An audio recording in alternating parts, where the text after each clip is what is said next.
Gente, bom dia, boa tarde ou boa noite, dependendo, como sempre eu falo para vocês, da hora que vocês estiverem vendo mais um dos vídeos do Virando as Páginas. A gente continua agora a segunda parte do Laurentino Gomes e o seu livro Escravidão, do primeiro leilão de cativos em Portugal até a morte de Zumbi dos Palmares. Olha, aqui ó.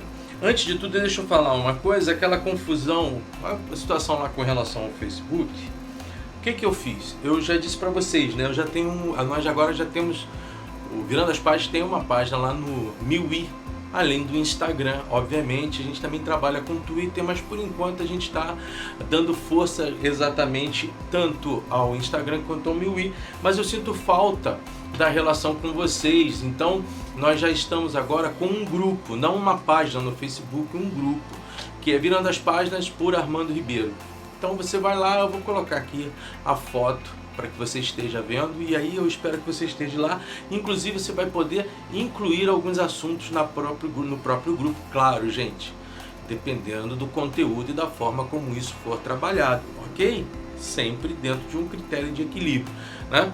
Então, voltando aqui ao Escravidão, eu me lembro que eu fiquei numa dívida de trazer para vocês alguns assuntos com relação aos aspectos do racismo já em figuras que nós conhecemos, e figuras assim de grande proeminência, né? Figuras de grande proeminência na filosofia, por exemplo, né? Então eu preferi fazer o seguinte, eu dividi alguns pedacinhos e olha, a confusão é tanta nisso aqui que você vai marcando coisa, no final você não tem nada marcado, né? Então aqui na página 70, é isso aqui, 70, vamos lá, Armando, se ajuda, achei, página 75, eu queria estar lendo para vocês uma passagem bíblica que tem tudo a ver com este conteúdo aqui, não no sentido da interpretação que fizeram a esta passagem, mas como o contexto religioso se utilizou dessa passagem como uma trama definitivamente maldita no campo do racismo e implicar aos negros uma certa maldição bíblica que não tem nada a ver, não tinha nenhuma proposição que essa maldição viesse para os negros. Mas eu queria ler para vocês, eu sempre cito o seguinte, se você realmente quiser ler a Bíblia, e se você quiser ler num sentido bem mais interessante no que tange a sua tradução, eu gosto muito dessa aqui, ó, a Bíblia de Jerusalém. Vale muito a pena, tá batendo a luz, né? Deve estar dando um brilhinho aqui, então eu vou colocar para vocês também a foto da Bíblia de Jerusalém. Ela foi feita por religiosos franceses, católicos franceses, e que a tradução dela é uma das melhores que existem. Então, o papo é o seguinte, quando há um dilúvio com Noé tem 3 filhos, Sem, Cão e Jafé, tá certo? Num certo momento, Noé se embebeda. Ele se embebeda e acaba dormindo e nu. Um dos irmãos, que é Cão, observa Noé. Em algumas tradições dizem que inclusive abusa de Noé, mas no contexto bíblico mostra que ele ironiza o estado do seu pai. Então, Cão ironiza a Noé e depois Sem e Jafé veem a mesma situação e cobrem-no. Só que Noé fica sabendo da história. E eu queria ler exatamente este texto que vai dar fundamento para o catolicismo, para a religião no período do século XVI, XVII, XVIII. Né? Noé, o cultivador, começou a plantar a vinha. Bebendo vinho, embriagou-se e ficou nu dentro de sua tenda. Cão, pai de Canaã, depois eu vou falar um pouquinho sobre isso, né? Viu a nudez de seu pai e advertiu fora a seus 2 irmãos. Mas Sem e Jafé tomaram um manto e puseram-no sobre os seus próprios ombros, e andando de costas, cobriram a nudez de seu pai. Seus rostos estavam voltados para trás, e eles não viram a nudez de seu pai. Quando Noé acordou de sua embriaguez, soube que lhe fizera o seu filho mais jovem, e então lhe disse: maldito seja Canaã, Canaã, que ele seja para seus irmãos o último dos escravos. E disse também, bendito seja o Senhor, o Deus de Sem, e que Canaã seja o seu escravo. Que Deus dilate Jafé e que ele habite nas tendas de Sem, e que Canaã seja o seu escravo. Esta é a situação da qual você tem a divisão dentro dos contextos bíblicos de três povos: os jafetistas, os semitas e os cananitas, filhos de Cão. É de Cão também que tem todos aqueles Zeus, Jebuseus, Amorreus e por aí vai. Isto faz com que a ideia, por exemplo, da reconquista ou da conquista da terra prometida seja feita entre filhos de Sem em relação aos filhos de Cão, dentro desta orientação bíblica. Mas, de forma alguma, é dito aqui que esses filhos de Cão, que seriam escravos dos semitas, eram negros. Só que aí na divisão, obviamente, acabam colocando os semitas justamente na relação de árabes e os próprios judeus, e acima os jafetitas indo em direção à Europa, e para os filhos de Cão, Canaã, para baixo, ficam sendo os povos que para eles eram que eu digo, os europeus eram os descendentes de Cão, e por conta disso mereciam ser escravos. Só que tem outras três falas para mim extremamente surpreendentes, não que eu pensasse que isso não fosse possível, mas pelo simples fato de que nós temos sempre contato com essas figuras no campo da filosofia e acabamos não pensando que esses homens poderiam falar coisas como essas aqui. Um é do David Hume, do século XVIII. Eu suspeito que os negros, como em geral todas as outras espécies de seres humanos, sejam naturalmente inferiores aos brancos, ou seja, não apenas os negros, os orientais, os judeus, eles todos, árabes e por aí vai, os indígenas, todos eles são abaixo do que inferiores aos brancos. Nunca houve entre eles nação alguma tão civilizada quanto entre brancos. Nenhum grande inventor entre eles, nenhuma arte, nenhuma ciência, uma diferença tão constante e uniforme não poderia se repetir em tantos lugares e em épocas tão distintas se a natureza não tivesse também uma distinção original entre as espécies de seres humanos. Então tem Kant que faz certas projeções negativas com relação aos negros. Os negros africanos não receberam da natureza qualquer inteligência que os coloque acima da tolice. Portanto, a diferença entre as duas raças, negra e branca, é muito substancial. A distância no que diz respeito a dificuldades mentais para ser tão grande quanto a dor da pele. Nós estamos aqui também no século XVIII, 1764. 20 e poucos anos antes, David Hume tinha escrito aquele parágrafo que eu li para vocês. Mas tem um terceiro parágrafo que é de Hegel. Hegel, ele também dizia o seguinte: ele entendia que a África não merecia a atenção dos povos ocidentais, por ser um continente, na sua visão, sem qualquer contribuição significativa à história do mundo. A falta de controle distingue o caráter dos negros, afirma no livro A Filosofia da História. Esse livro ele escreveu em 1837. Olha só, prestem bastante atenção. Se você tem uma fundamentação da religião acerca da pessoa do negro extremamente negativa, não exatamente do conteúdo bíblico propriamente dito, mas a forma como se propôs a exegese desse texto forçada para que pudesse colocar o povo negro numa situação subjacente, subjugado ao povo branco, você também tem na filosofia e mesmo naqueles que eram agnósticos a mesma percepção. Isso quer dizer que a Europa tinha uma cultura de autovaloração e de disseminação, não apenas de ódio, mas principalmente de pouco caso para toda e qualquer outra raça. Sendo assim, e talvez isso ainda esteja acontecendo, todos aqueles que não são europeus e não são brancos, não têm a pele branca, são oriundos de uma plataforma, de uma situação inferior a deles. Este fato ele vai acontecendo e vai dar a fundamentação posterior aos capítulos, a partir dos capítulos 10, 11 e 12. Mas eu queria levantar para vocês algumas questões interessantes que se começam principalmente no contexto da cicatriz. Existe uma visão muito interessante que ele levanta aqui sobre a África. Na África, ao contrário, a posse do escravo era ela própria uma fonte de riqueza e poder. O que isso quer dizer? Ele vai começar a trabalhar também a miscigenação e a europeanização de partes de reinos europeus, inclusive com suas cristianizações. Ele coloca isso na cicatriz, ele coloca isso em África. Ele vai levantando sobre esses aspectos capítulos interessantíssimos. Eu não vou desenvolver todos eles aqui, porque senão você não vai precisar ler. Eu acho que é interessante que você leia. Como há uma espécie de europeanização dos imperadores, dos líderes africanos. Eu vou estar tratando até aqui de uma faixa de uma relação entre o Dom Manuel II e um imperador africano que teve seu nome europeanizado.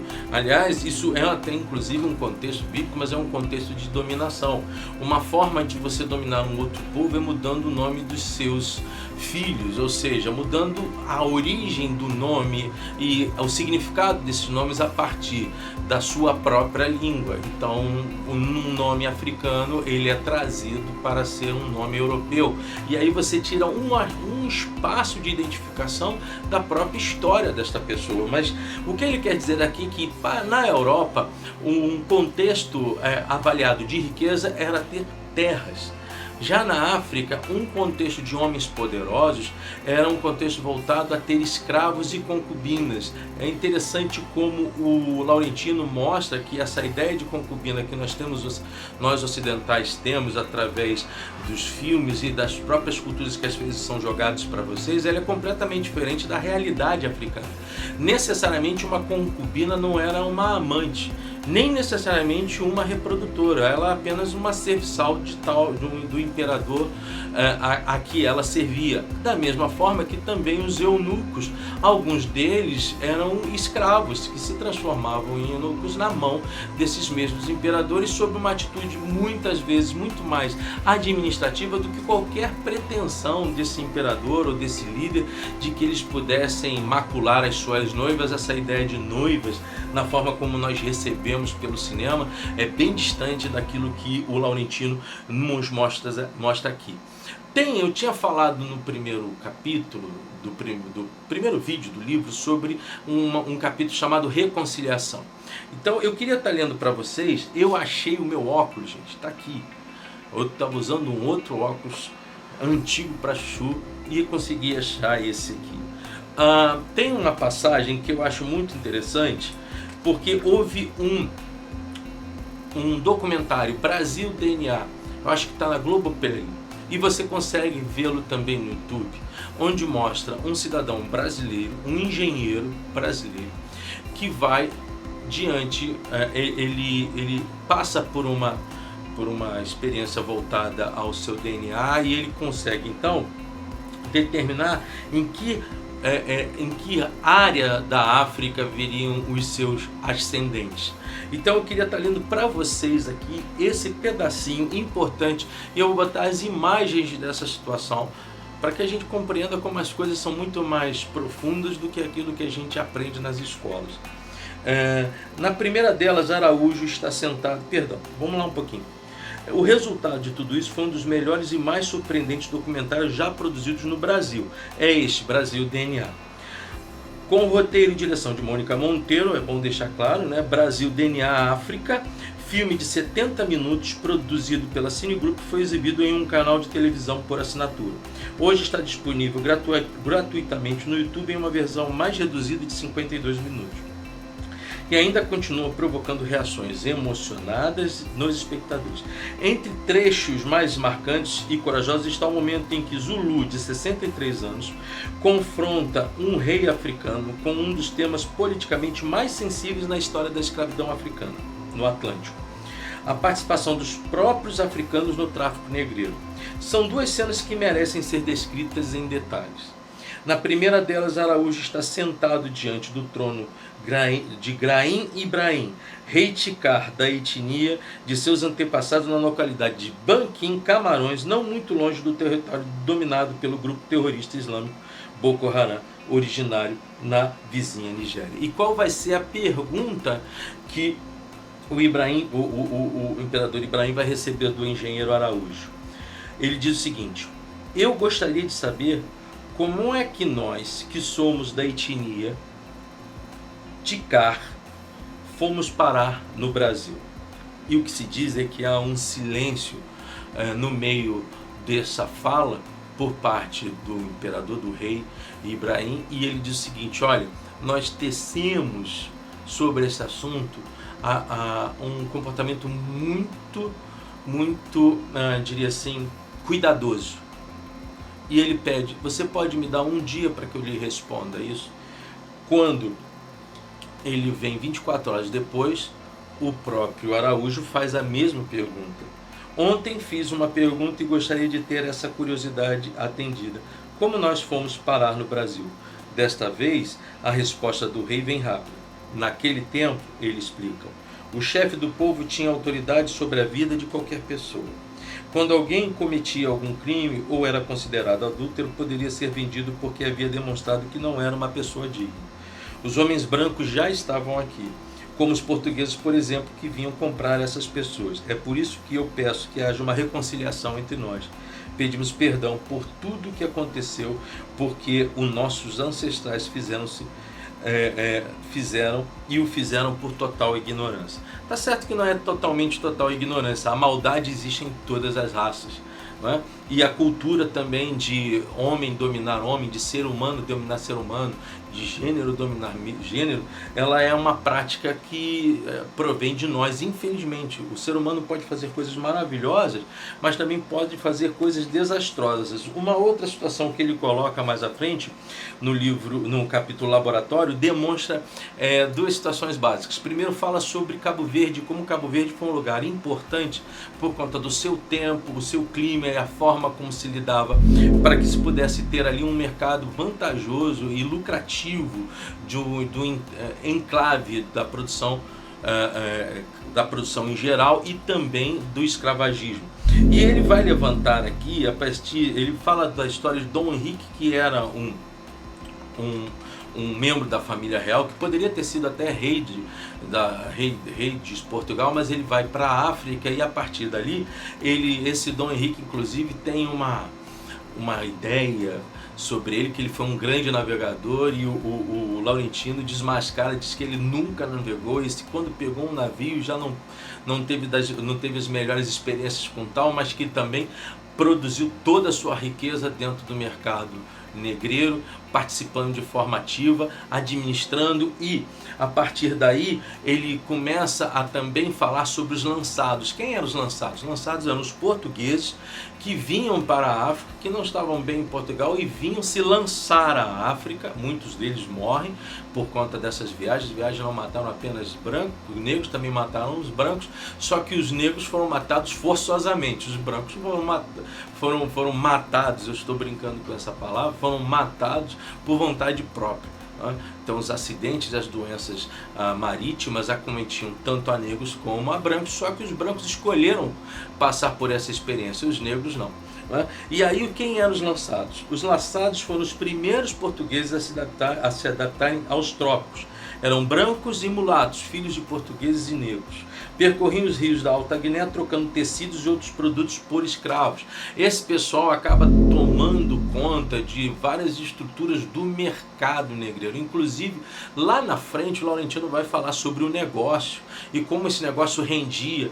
Inclusive, tem uma passagem lá para frente muito interessante acerca dos mapas, e que eles mostram, se você quiser ter alguma curiosidade de saber, você que tem ascendentes negros, se você quiser saber de que forma esses ascendentes podem ter chegado a você, você tem primeiro uma condição bastante forte, de inteligência, inclusive dos portugueses, porque o tráfico negreiro, ele respeitou as correntes marinhas. Então ele coloca as fotos e os movimentos de por que que, aí você vai entender por que que os negros passavam antes em Salvador e depois do Rio de Janeiro, como é que se davam essas correntes, tanto pelo Atlântico Sul como pelo Atlântico Norte. Ela é bastante elucidativa, mas você também vai poder saber de onde vieram e para onde foram os negros africanos, não é?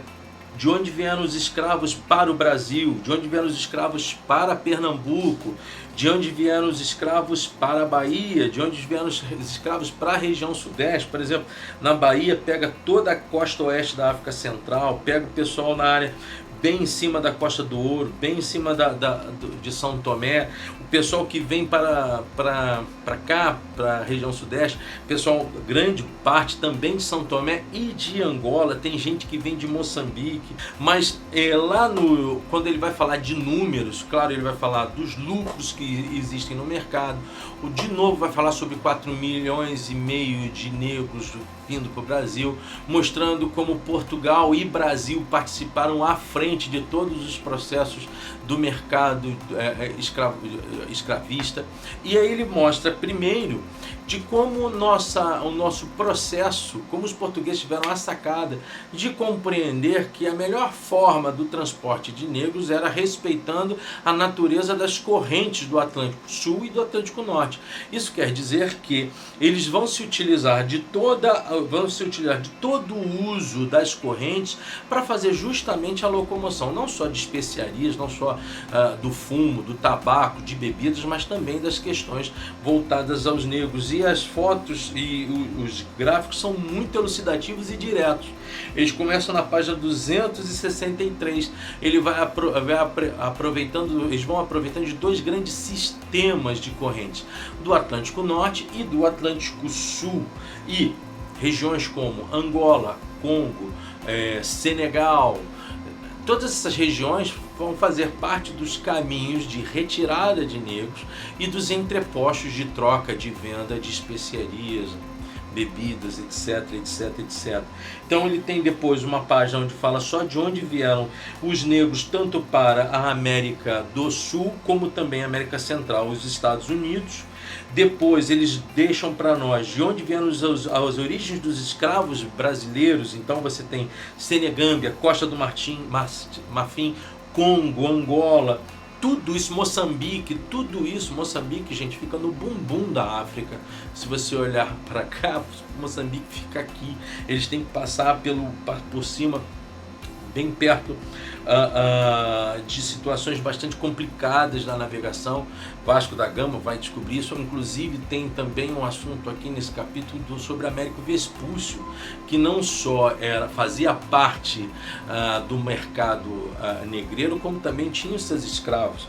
Então você tem de onde vieram os escravos de Pernambuco para Pernambuco, de onde vieram os escravos para a Bahia e de onde vieram os escravos para a região sudeste, e mostra também o que ele chama de auge do comércio de gente. Eu achei essa forma de tratar o comércio negreiro espetacular, porque quando se fala de gente, nos aproxima. A gente tem que perceber que foram seres humanos e escravizaram seres humanos. Semelhantes escravizaram semelhantes. Houve a produção clara de homens e mulheres como mercadoria de troca e produtos. Essa passagem que ele vai demonstrando em cada um dos gráficos, ela é perfeita para que você possa ter uma intensidade. A alma do livro, por exemplo, para mim está aqui. A alma do livro está nesses gráficos, espetaculares por sinal. Então, todos esses processos eles são demonstrados de forma muito clara. São quase 15 páginas só de gráficos e só de mapas muito claras que nos mostram de como nós como nós fizemos o mercado e como nós transformamos as relações humanas em produtos, né? Eu queria também levantar as questões voltadas aos lucros os lucros do tráfico. Eu queria ler esse parágrafo só para que você tenha uma noção. O investimento inicial de um traficante podia ser altíssimo. O historiador Marcus Rediker calculou que em meados do século XVIII o preço de um navio negreiro oscilava entre 130 mil a 200 mil libras esterlinas, entre 600 mil a 1,5 milhão de reais, em valores de hoje, dependendo do tamanho e da capacidade dessa carga. Esse não era, porém, um critério mais decisivo para quem investia no tráfico de escravos. Além disso, o valor dos cativos transportados podia chegar de 5 a 6 milhões de reais, ou seja, muitas vezes o preço inicial pago pelo navio. Quer dizer que o mercado, a seu princípio, o mercado negreiro, ao seu princípio, ele era tão, o tráfico de escravos, ele era tão, ele dava tanto lucro para os seus atuantes, que valia a pena você investir uma grande soma de dinheiro por conta disso. Complicado, né? Porque se você transforma isso em mercado, e isso fica claro aqui nos outros capítulos que ele descreve, por exemplo, quando ele fala sobre o negócio, isso fica muito claro. É evidente que você vai transformar essa pessoa em consumo e em objeto. E você não vai enxergar, é isso que a gente precisa compreender. Essas pessoas não enxergavam os negros como vidas. Eles eram tão importantes quanto um saco de tabaco, um saco de açúcar.